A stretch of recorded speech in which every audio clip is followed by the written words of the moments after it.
Buenas tardes, queridos estudiantes.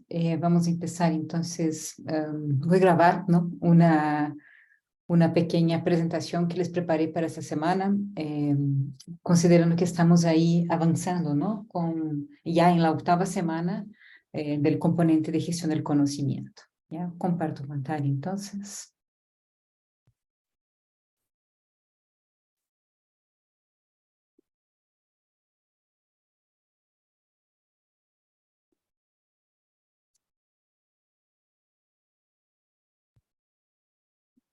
Ahora sí.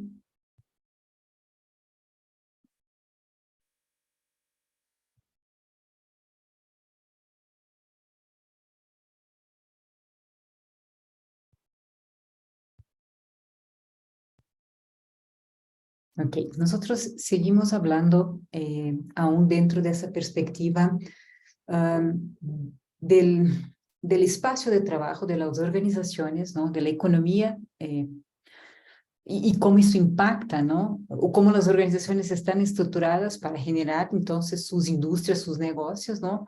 Y la relación de esto con el trabajador del conocimiento, ¿ya? Entonces eso es lo que vamos a ver en esta semana, ¿ya?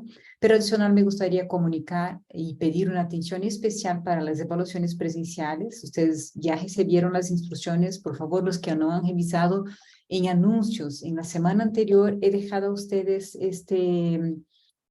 las informaciones, las recomendaciones que el vicerrectorado de la modalidad abierta y a distancia nos ha transmitido para total seguridad y confianza del proceso, ¿ya?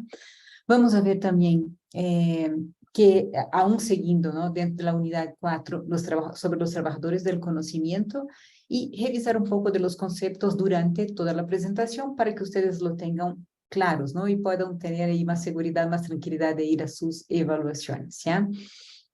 Entonces, trajo, y me gustaría empezar con una frase que es muy conocida, es atribuida a Albert Einstein, pero la verdad no tengo mucha certeza si es, pero la frase de todas las maneras es muy buena, ¿no? Y dice que es una insanidad, ¿no?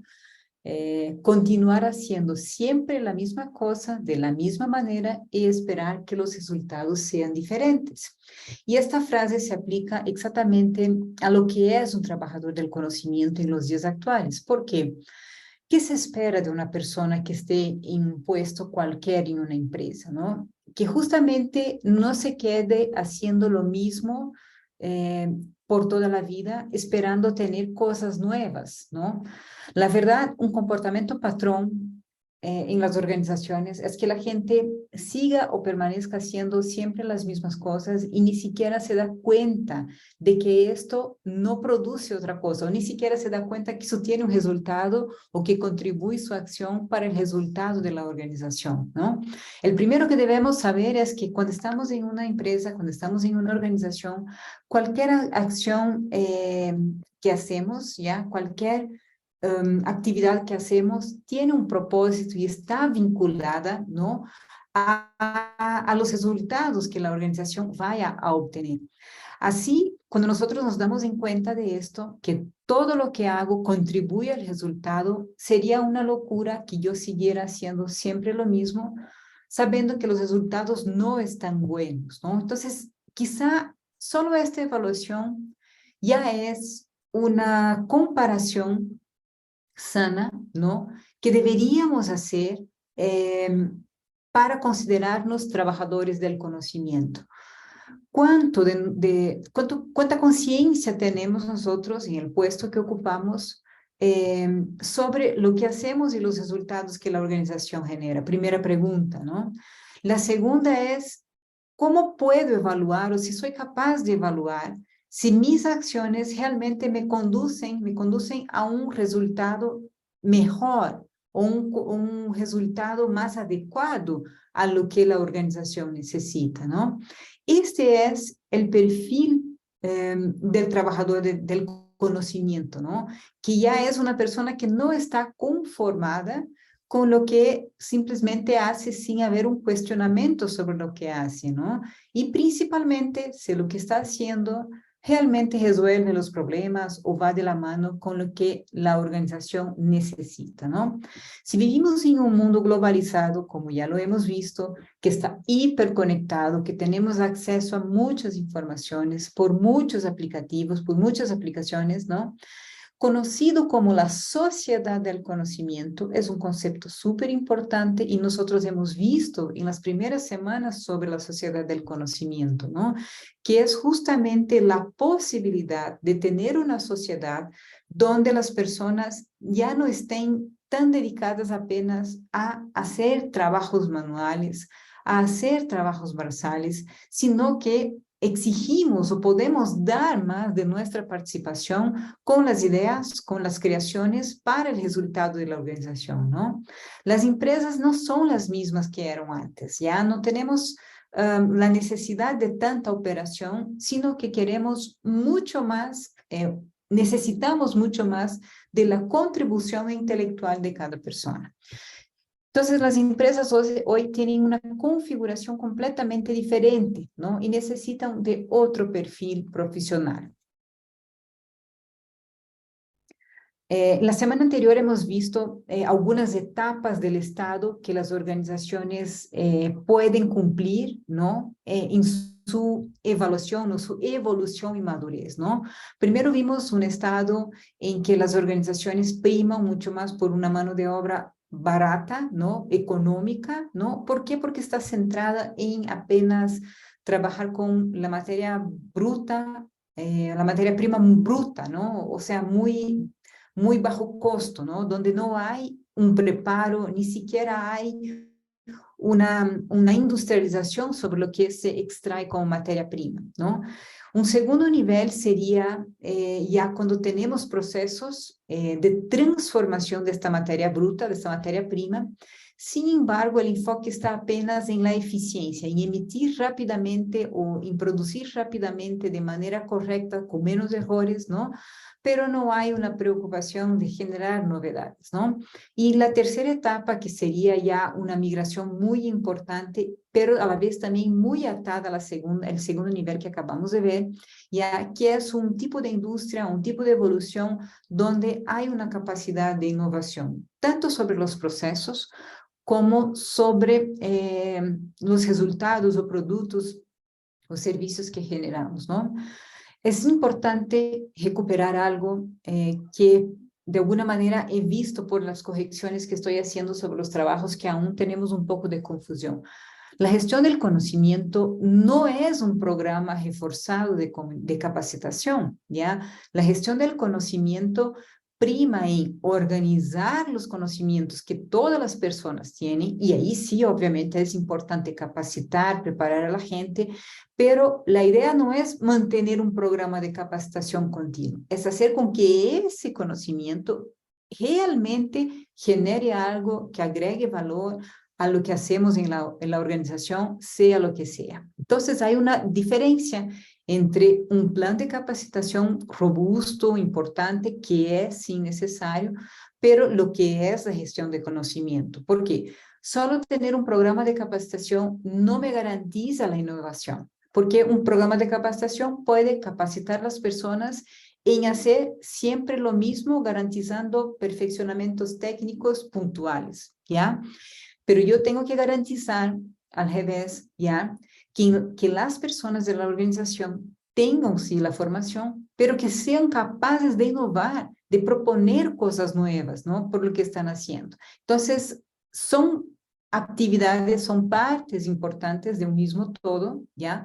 Sin embargo, no pueden ser confundidas, no son la misma cosa. El trabajador del conocimiento no se define por el coste, ¿ya? Entonces, no es porque pago más o pago menos, ¿no? Ni por su productividad. Se define por su capacidad de innovación, capacidad de elaborar, de crear cosas nuevas, de pensar una nueva manera de hacer algo y de poder aplicarlo, ¿no? Entonces, hablamos del trabajador del conocimiento en esta nueva sociedad de la información, del conocimiento, en una economía que está totalmente globalizada y a veces dependiente de otras industrias y de otros países. Sin embargo, el trabajador del conocimiento es un elemento clave para que todo eso funcione de manera adecuada. Autoconciencia sobre la necesidad de desarrollo personal y profesional. Entonces, ese trabajador, él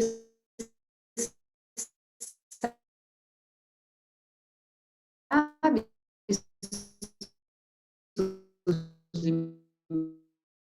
limitaciones.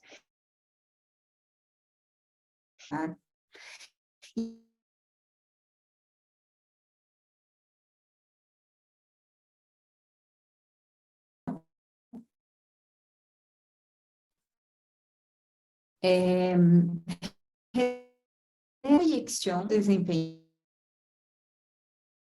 respuesta, ¿no? A las responsabilidades que tienen dado conjunto de procesos,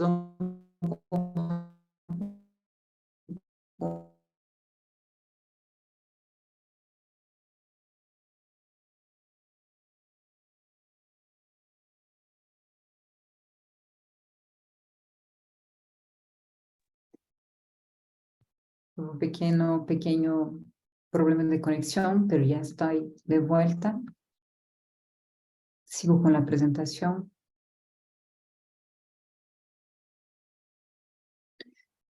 Comentábamos de la necesidad de que las personas tengan entonces una autoconciencia, una capacidad de hacer una crítica, ¿no?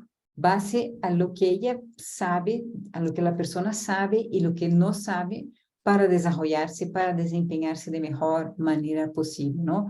Hablamos de dos elementos, de dos conceptos que son importantes. Uno es la autonomía, que significa que yo puedo tomar determinadas decisiones porque conozco lo que estoy haciendo. No es porque ahora entiendo algo en este rato, no, es porque tengo una experiencia, tengo una determinada competencia para tener autonomía y tomar decisiones sobre un determinado proceso, conjunto de procesos, ¿no? Y lo otro que comentamos es sobre la responsabilidad, y decía yo antes que la responsabilidad es la capacidad de dar respuestas, ¿no? Yo puedo ser responsable, por ejemplo, por darles esta clase porque puedo dar algunas respuestas sobre la gestión del conocimiento. No podría ser responsable por una clase, por ejemplo, de cálculo diferencial en las ingenierías porque no sé dar respuestas sobre algunos de estos temas. Lo mismo pasa dentro del ambiente del trabajo y nos hacemos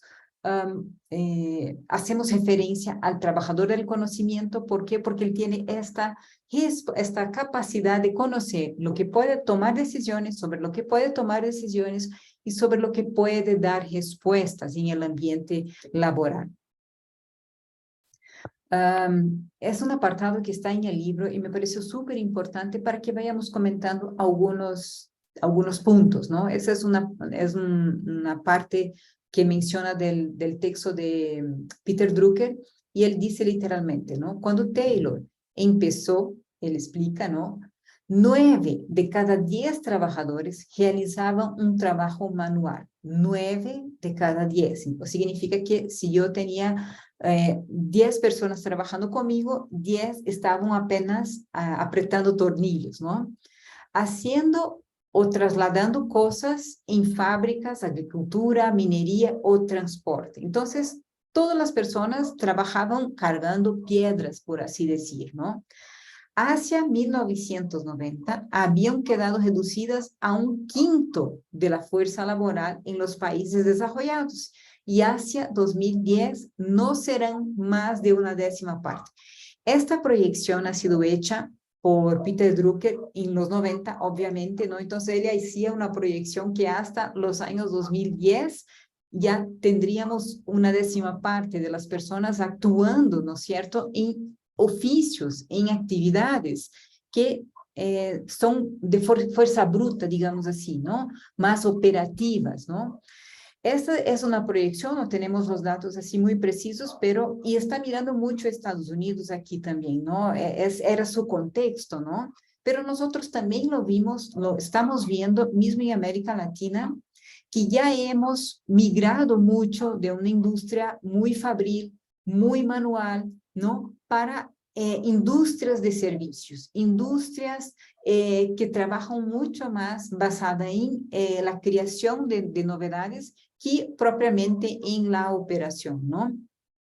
Aumentar la productividad de los obreros manuales en fábricas, agricultura, minería o transporte, y ya no es un hecho, ¿no? Que pueda crear riqueza en sí mismo, ¿no?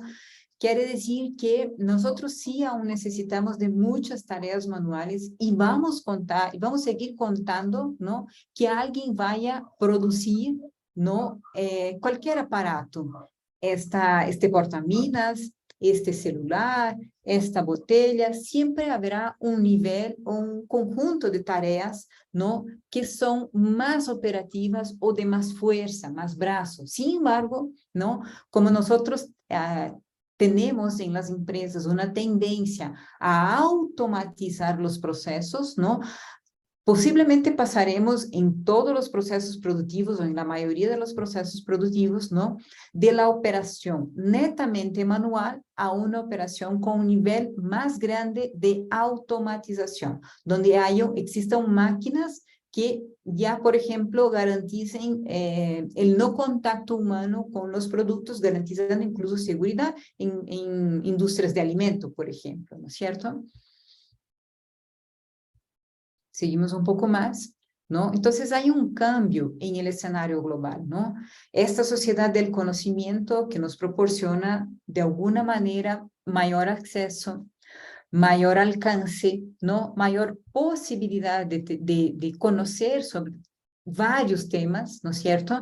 ¿Ya? Y una nueva configuración económica donde nos movemos entonces de un escenario más operativo para un escenario donde exista ya más contribución intelectual o posibilidad de contribución intelectual de las personas dentro del proceso, ¿no? Este cambio en el escenario global se da en todos los niveles, en todas las industrias, mismo, por ejemplo, en la agricultura, ¿no? Vemos que, por ejemplo, ya existen en grandes lugares donde hay un sembrío grande, por ejemplo, en Brasil, donde hay plantío de caña o de soya, ¿no? Donde hay un nivel de automatización de máquinas, de operación con drones, ¿no?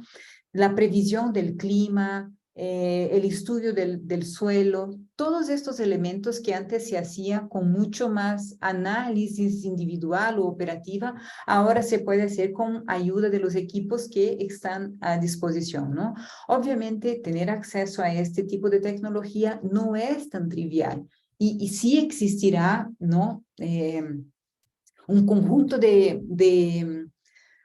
por ejemplo, trabajadores del campo que no tengan, pequeños agricultores que no tengan acceso tan fácil a estas tecnologías. Sin embargo, es algo que paulatinamente está disminuyendo tanto el coste cuanto la dificultad de tener acceso. Y podemos ya trabajar, por ejemplo, cooperados con universidades o con institutos de investigación, donde se pueda proponer acciones en conjunto para el desarrollo. Y ahí contamos mucho con el conocimiento que tengan, por ejemplo, las personas del mismo campo, ¿no? Porque el conocimiento que tienen es muy valoroso a partir de su experiencia, es el conocimiento que siempre hemos comentado, el conocimiento tácito, ¿no?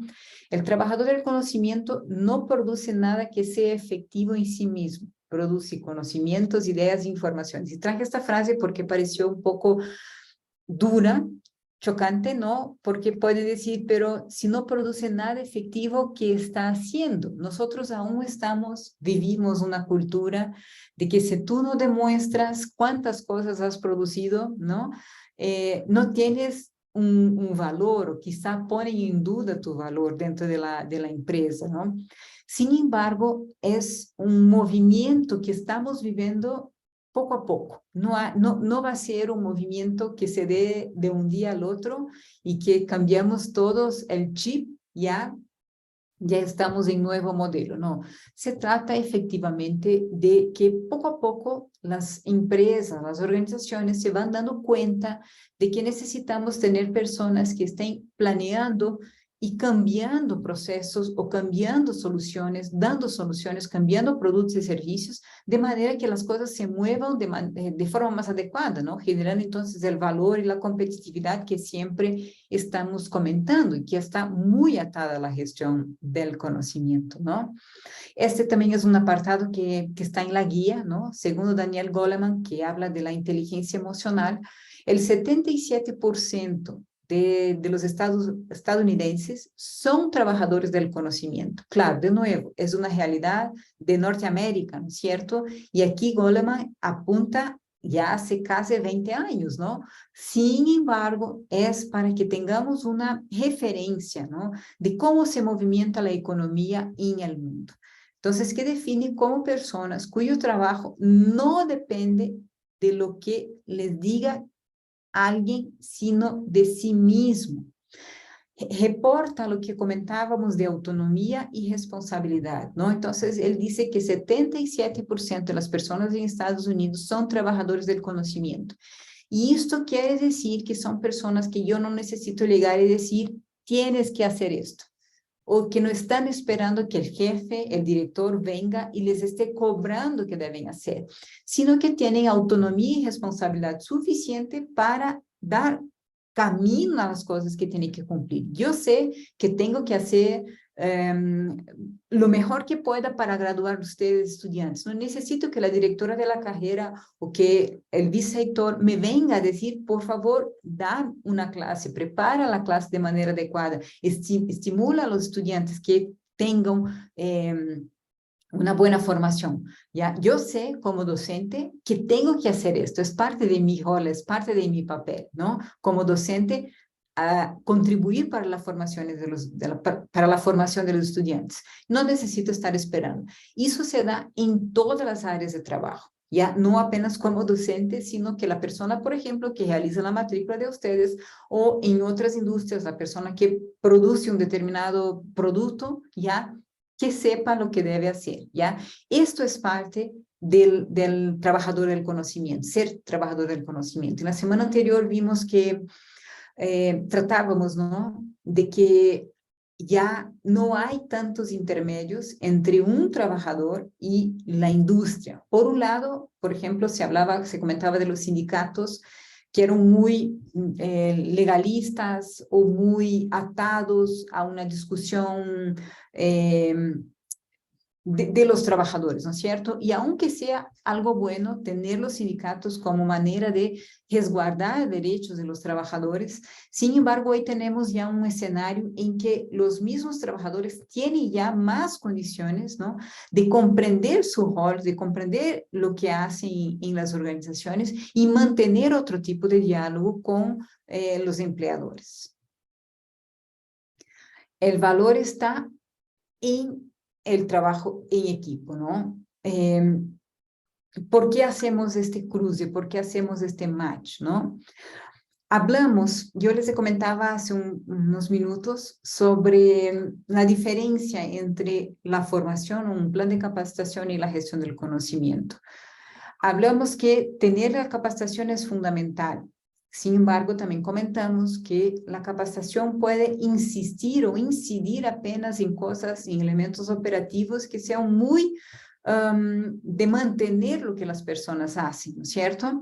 Y la gestión del conocimiento está en contribuir para que yo pueda generar soluciones.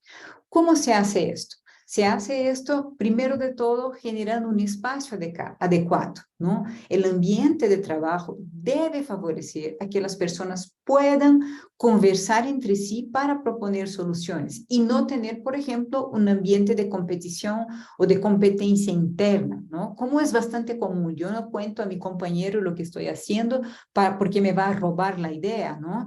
Y eso sucede en general porque tenemos diferencias de sueldos, tenemos diferencias de oportunidad.